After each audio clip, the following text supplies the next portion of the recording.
wilderness and wellness. You're talking about conscious travel versus conspicuous travel. It's all about travel with a purpose now, reconnecting with family, friends, and a couple of other very unique trends that we see when it comes to celebrations and something that is really kind of now realigning with the kind of life we lead, with the kind of hybrid work culture that is coming through and what it has as an impact on staycations.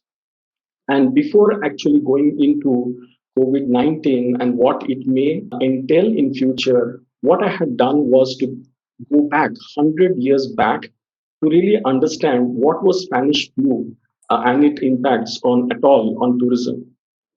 So Spanish flu, it happened between 1918 to 20. And very interestingly, at that point in time, people also had to wear masks.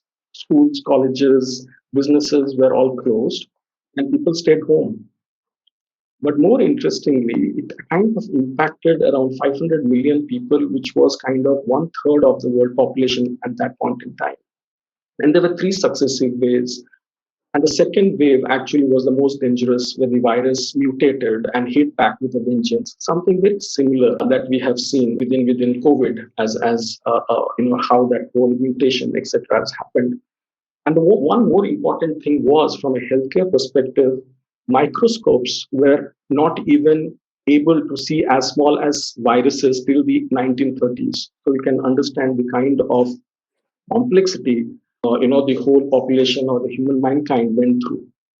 But what was interesting was when I kind of looked at the entire national parks entry in US, and the whole element of what the left hand side is the kind of spike that you see in the national parks entries post Spanish flu.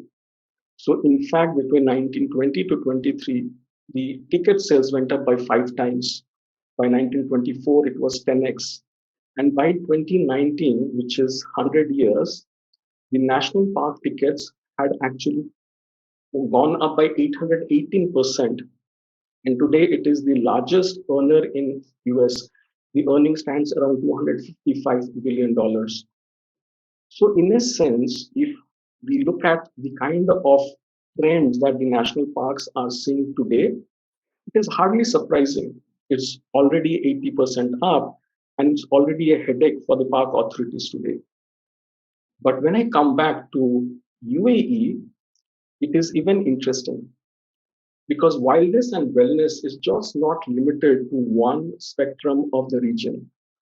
And when we look at UAE, it is very interesting to see what Russell Khema tourism world is doing. It's creating a winner strategy on a long-term basis. And in the next slide, it's kind of evident that, from a perspective of the tourism board, they are really focused on outdoor activities like yoga, creating a leisure hub, creating the first dedicated paragliding site, and also hosting the first hiking experience in GCC in November 2021. So the whole element of wilderness and wellness that we all talk about so much today being important, how is very natural if you see how people behaved post Spanish flu. And that is what is something that we are keeping in mind when we are building our products and our strategies when it comes to staycations. The next trend that I see is all about conscious tourism versus conspicuous travel. You see, when it comes to behavioral trends, there was a social stigma that is associated with domestic holidays. You have to keep up with your friends and neighbors. If they are in Switzerland, you have to be in Switzerland taking an Instagram moment and saying, I was there as well. So it's all the social status that at times followed the kind of travel that we portrayed. Like, for example, every family, etc., would be taking international holidays, etc. But now this whole stigma has been redefined. People are more conscious about what their impact is in terms of environment, in terms of what they're traveling. And in fact, when we see Abu Dhabi's first eco retreat coming up, or for example, having retreats like retreats with the whole feasibility of having on-site water plant that allows the retreat to be self-sufficient. It's all building elements that kind of now link up to people who are more conscious in their whole consumption patterns. The other trend, which is again very interesting, is this whole element of travel with a purpose. It's all about self discovery. It's a person wanting to be a part of the society. The DNA of the whole element of experience is becoming more and more important for people. And in fact, a recent research that I had read in UAE showcases that hotel rates would be probably lower if there are no experiences to offer, which speaks a lot to what people are now expecting out of their staycations. The other trend that we see very, very strongly, and which is not surprising, because over the last year, we have seen our fundamental rights being taken away. We are told when to come out of our house. We are told when we can go to office. Either we can go to a restaurant to eat. How many people can sit in a restaurant? And this whole element of meeting people as well. And in fact, travel between Emirates were also restricted. So whatever we thought of being fundamental, whatever we thought of being taken for granted, has been put to question marks. And coming out of COVID, I do see a very strong resurgence of people wanting to spend time with family, with friends, and local getaways will be a great way to reconnect. And this is something that we see becoming very important as we move ahead, especially within the UAE context. The other trend that we have seen through research, and very interestingly, is a new trend that we are seeing in wedding celebrations. So instead of a kind of a big fat wedding, it's now an extended affair where you would have the wedding to be done with very close family and friends, but then this whole concept of having an extended celebrations with friends over weekends, in a sense, honeymoon is being taken over by buddy moons, where you have a couple traveling with close friends and family. And this is a trend that I personally see, which will be very interesting from a wedding planner perspective, because they would have to kind of realign some of their strategies of how they would plan a wedding going forth, and especially with the local elements taking into account. The last element is something which I find very interesting, is this whole reverse osmosis of OOH and OOO, which is out of home versus out of office. So LinkedIn, during the height of COVID, they had done a research to find out how many percentage of people were actually working from home pre and during the height of COVID. So pre-COVID, it was around 17%. And during COVID, it went up to 67%. And what is clearly being seen is that that 67% is not going to come back to 70% ever. There would be hybrid work happening more and more. And something that we see very interestingly in Dubai, where we have now got remote work visas, where you can be having a job anywhere. If you have certain criteria that you can meet, you're welcome to come over and work from Dubai. So this whole hybrid work is going to create a very different kind of reverse osmosis, wherein earlier someone may say, honey, I'm tired from office this week. Let's relax at home. You, honey, I'm so tired being at home doing extended hours. Let's get out.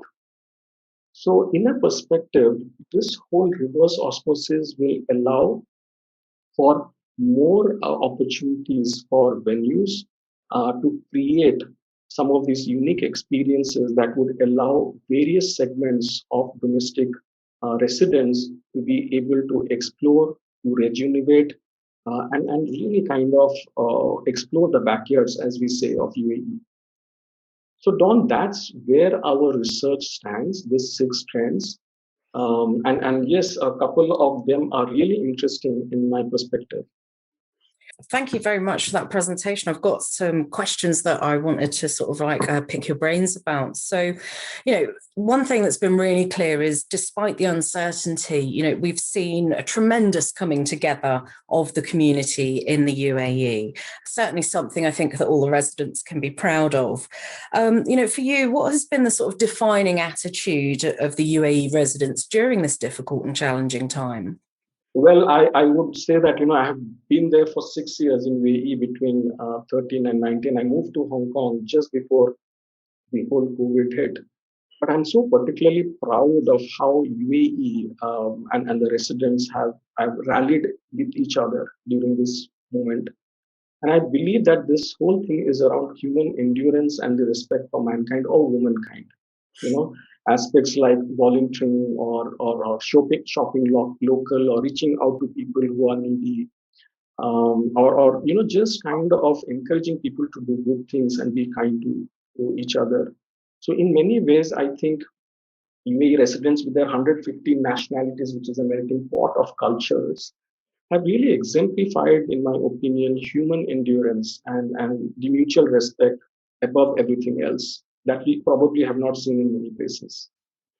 And I think it's fair to say that the industry has responded in very creative ways as well. I mean, one of my favorite ones was probably Jana Hotels that were doing these, work from your own hotel office, where they would even deliver, a treadmill or a bike so that you could do some exercising at lunchtime. So, once again, I think the UAE is leading the way in terms of innovation. So moving on to what you were saying about wilderness and wellness, I thought that's a fantastic statistic, and clearly that's driven by people's needs to get outside. Obviously, this time of year in the UAE can't spend that much time outside, but there still are some particular, some great places to be about. And it was interesting what you were saying about Ras Al Khaimah, because I believe they've got sort of 20 new projects that are going to be coming through soon. Now, TripAl obviously is AI based, so you're looking at a lot of different behaviors when people are booking their staycations in the region. So what sort of shifts have you seen from the data you've got access to? What are the sort of shifts in behavior that we can identify? So, in a sense, TripAl has this whole unique mechanism to understand one's personality and context and mood, the context of travel, like who is traveling with you, when you are traveling, etc. And more than anything, we have this unique process to inspire people and create demand, just not satisfy an existing demand. So, we are able to understand the needs and the behaviors of people as they move out of COVID and as they look out at opportunities. But we are also are able to kind of encourage, inspire, and create demand for staycation experiences. So we know, for example, which hotels are being sought after by what personas, which hotels or Emirates are associated with specific moods, what kind of experiences are being sought, and we are actually co-creating unique experiences based on our insights. For example, just to give you a perspective of wellness, we are actually in discussions with Mia at Yogipreneurs to build yoga-centric staycation packages, wherein one can be a part of a like-minded community who would stay over at an iconic hotel with a tailored, weekend itinerary around yoga, mindfulness, etc. But we are going ahead to create a kind of a bundle of, let's say, 6, 9, 12 month exclusive packages that people can come together once a month for yoga and mindfulness. It's all about creating a community that would inspire and be there for each other. So this is just an example of how TripAl A understand buying behavior and are creating and co-creating unique experiences that would inspire people to self-discover themselves through a strong sense of community.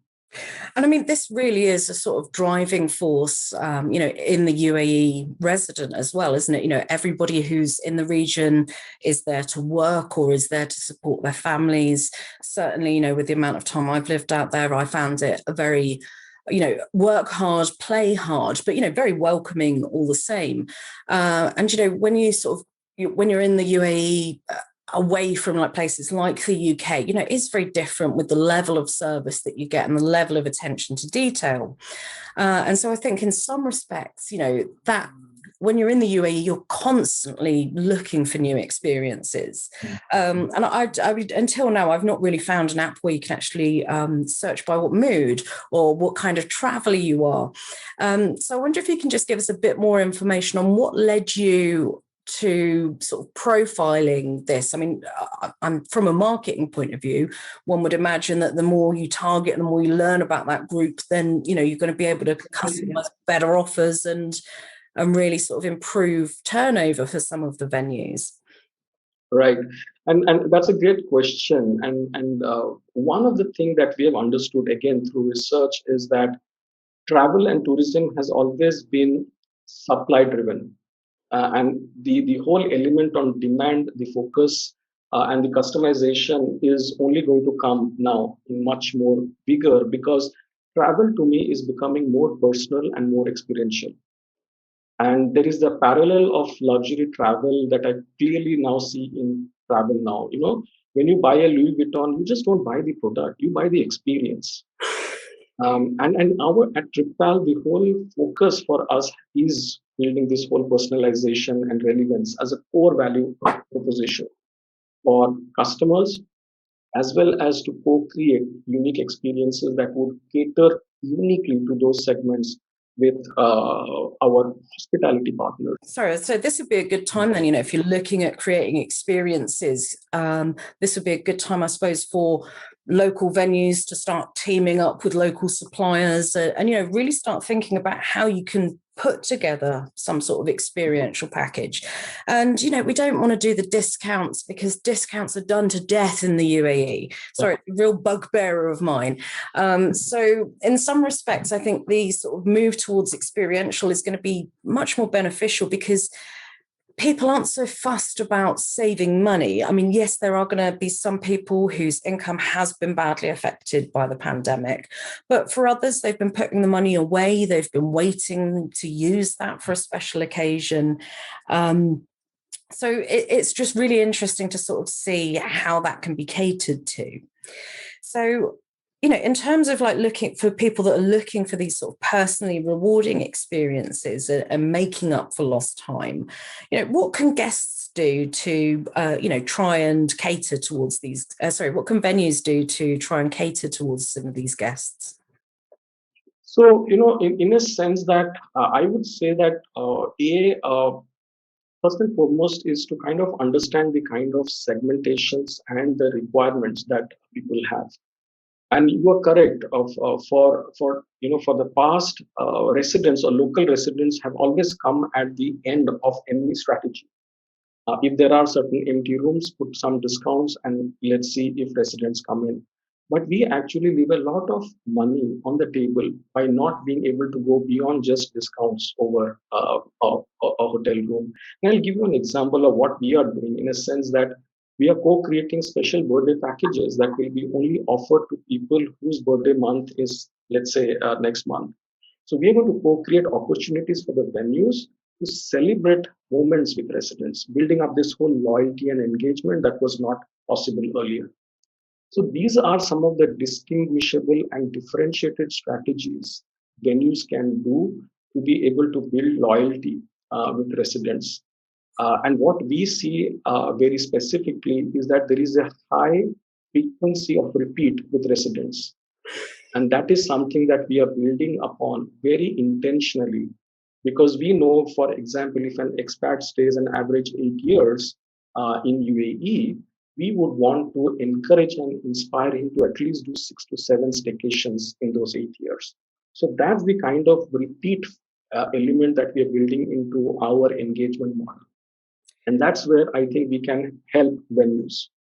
And this is quite an important point, and you've touched on this a couple of times already, is that emotional bond with the guests. I suppose for me, one of the things I've always loved about hospitality is that that's where memories are made, and you have these great experiences, and now more than ever that we've sort of realised what we could lose. I think that's driving a lot of behaviour. So I mean, in terms of the sort of demand for personalized experiences, what are the UAE residents looking for? Because you mentioned some personalities before. So perhaps you could tell us a little bit more about those. Yes, so based on our unique insights and based on our personalities, now you can be a cultural explorer or you can be an off-road wanderer, etc. We see residents are mostly interested to relax, but also a lot of residents are interested to kind of immerse into experiences that allows them to create lifelong memories. They want curated experience that resonate with them as a person and allow them to immerse themselves into exploration that even allow them to rediscover themselves. So I would see, elements of memories are very, very important in UAE residents, and some of the elements of people wanting to relax, obviously in whatever environment we are in, is a big trend that we see amongst UAE residents as of now. Okay, now one of the things that drew me to TripAl was this concept of happiness points that you have. Well, you're always very happy and smiley when I speak to you. And, you once told me that you just want to spread happiness. Can you tell me a bit more about your mission to do that? Oh, thank you so much. And like the feeling is mutual. I always see you smiling as well. But at TripAl, we are all about emotions and feelings that people look for in their travels. We are not transactional. We are very emotional. We want to make this whole staycation planning simple, effortless. Um, we, in fact, are building a very unique digital platform that where people can actually e-gift for personalized experiences to the near and dear ones, be it on birthdays, anniversaries, special thank you, Eid, Diwali, Christmas. And in a sense, at the core of whatever we do, we are in the business of making people happy and enable them to make others happy. So, and we are kind of, yeah, so we borrow this whole essence of happiness from UAE, and we're very kind of impact driven on that. I just want to play a little video here from just.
I absolutely love this idea of spreading happiness, and I love it for personal reasons, but also commercial reasons as well.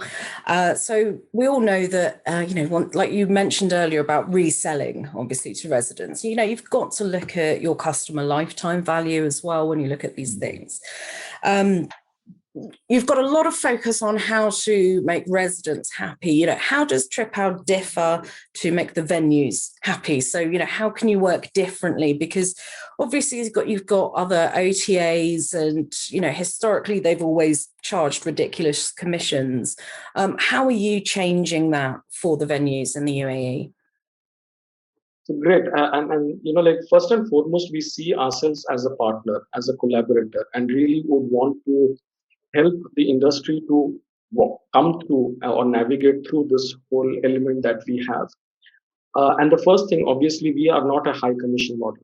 We are a low commission model. We want to put more money into the hotels and the hospitality chains. And the most important thing that we do is to help them with insights to kind of build their domestic strategy. We are able, and we are one of the I would say, the legitimate platform to be able to reach out to residents at the right time with the right offerings and with the right context. And that's the whole element around being optimizing your customer engagements and building up marketing ROI. So it is just not a transactional platform wherein we want to build a relationship. We want to really kind of partner. And one of the things that we would do would be to kind of create a invite only hospitality group, wherein on a quarterly basis we would be sharing resident strategies and what are the trends and how cumulatively we can work partner to create and co-create experiences that can really make a difference to the customers and to the venues itself. That sounds great, because not only are you going to be sort of like catering to a new generation of UAE residents, but also speaking to those expats that have been in the region for a long time and giving them a different way to look at their local area. And I suppose, but as well, for some people, it's now a great time to explore all the different seven Emirates as well. So, with every cloud, there's a silver lining. And so, Shantru, I believe you've been working on an awesome competition that's going to be launching soon. So perhaps you'd just like to give us a little bit of info on that and how any venues watching can get involved as well. Yes, so in fact, next week we are launching up our product, TripPal, with a staycation of a lifetime. That's what we call the concept, wherein anyone who downloads and registers on our platform would automatically be into a draw, wherein he or she can win a package deal of staying in 7 iconic hotels across 7 Emirates in the next 1 year. So the tenure is for a year, but someone lucky enough will get to win 7 staycations across 7 Emirates, and that's the whole way we want to kind of create the excitement, fun, engagement within the community. And some of our hotel partners like Jannah Hotels, etc., they are already kind of with us on this concept, and in a sense, we can absolutely be open to discuss with any hotel chains to come on board and talk with us, because this is a 8 week campaign, and there's a lot of marketing inputs that we are building in terms of PR, press, etc. But the whole objective is to kind of create that whole aura of happiness and excitement through unique mechanisms that will bring a smile to anyone who sees our app. That's wonderful. Lovely. So I think that's all the questions that I have here. So let's just have a look, see if we've got any questions that have come in from people. Okay, so I've got a question here. So if your venue's currently with booking.com, would TripAl also integrate with that, with their calendar systems? They don't double book? Yes, we have the ability to work directly with hotels, seamlessly integrating into our platform and not with any other intermediaries. So, in fact, there are a couple of chains who are already in the process of onboarding directly with us, and we absolutely have the capability to work with hotels not only just for rooms but also to kind of co-create staycation experiences that would really make them reach out to their target segment in a more meaningful way. I mean, your approach as well is very much a sort of hybrid that, you've got, you're sort of serving the people on the ground, but you're also sort of creating campaigns to spread happiness online as well. So perhaps what's the sort of, what's the future for the UAE staycation market? So, staycation market and exploration is not going to stand down. What the way I see, Don, one obviously is that we have got certain big elements coming up, Expo 2020, and then the whole 50th year of independence, which is going to be a huge celebration, the way I see it. The other trend which I see is international travel, the way we know, is not going to get normalized anytime before 2024-25. So in that perspective, I do believe that people would be more willing to explore their own backyards, and venues and hospitality chains has this wonderful opportunity to bring back the resident strategy that they've never had before. And we can actually partner with them and build this whole strategy to be able to create unique platforms or unique mechanisms for them to create a niche segment wherein they can appeal to the residents. So, I mean, unlike other sort of platforms where they're actually charging for the marketing support, there's actually quite a lot that you guys are doing that doesn't actually have a financial extra. It's a case of, once you've signed up as a venue, you've then got access to this awesome private group to sort of share information. So I think that's really important, and just wanted to congratulate you on that. Now, I've got a question in from DC Sundaraj, and he asks, what kind of promotions do you suggest for Indian business hotels? Well, we have not yet looked into the Indian paradigm per se, but whatever little I know, India domestic market is huge in the whole perspective. And there are, like various different elements that one can look at in the interim. For example, road trips are becoming very important.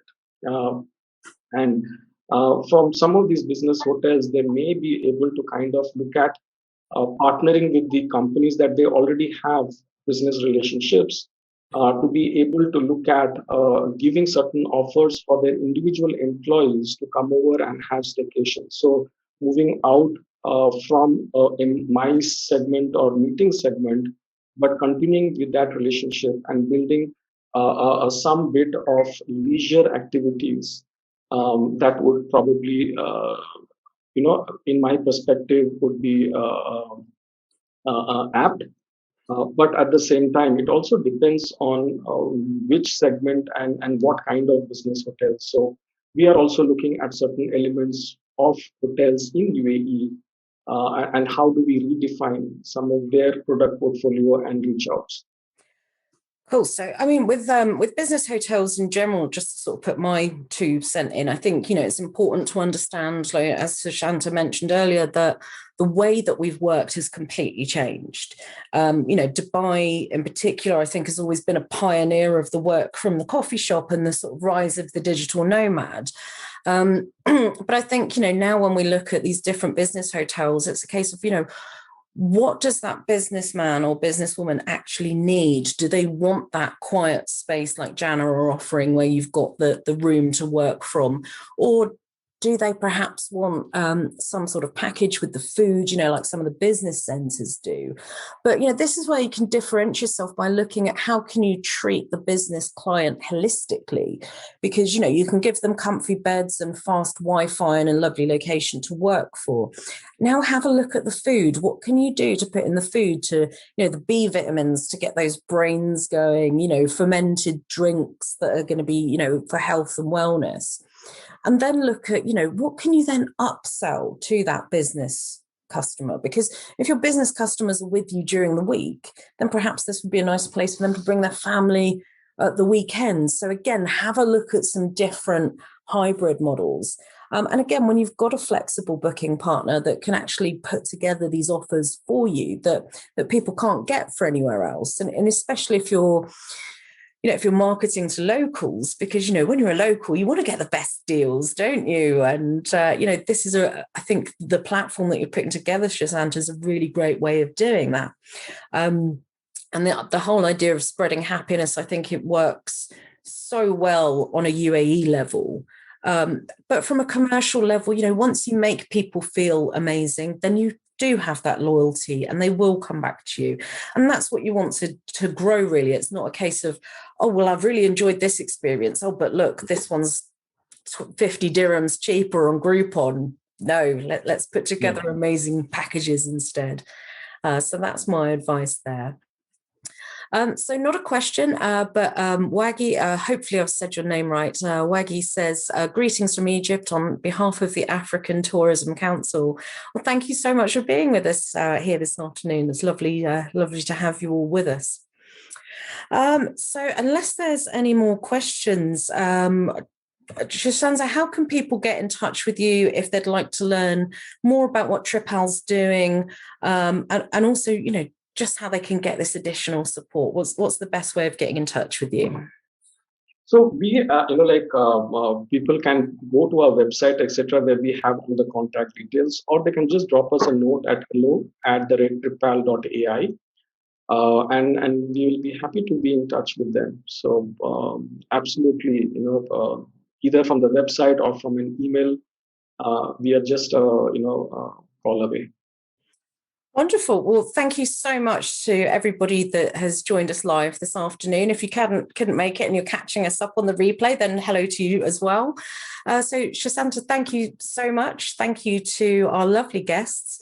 And we'll let you all know when the next webinar in our series is going to take place, because what we're going to be doing is interviewing some of the most inspiring and innovative leaders in the UAE. So if that's you, or perhaps your amazing boss would like to be on our webinars, then let us know. We'd be delighted to hear from you. So that's it from me. Shashanza, thank you so much. And we'll make sure to email you, Waggy. Thank you so much, everyone. Thank you so much. Thank you, everyone. Goodbye.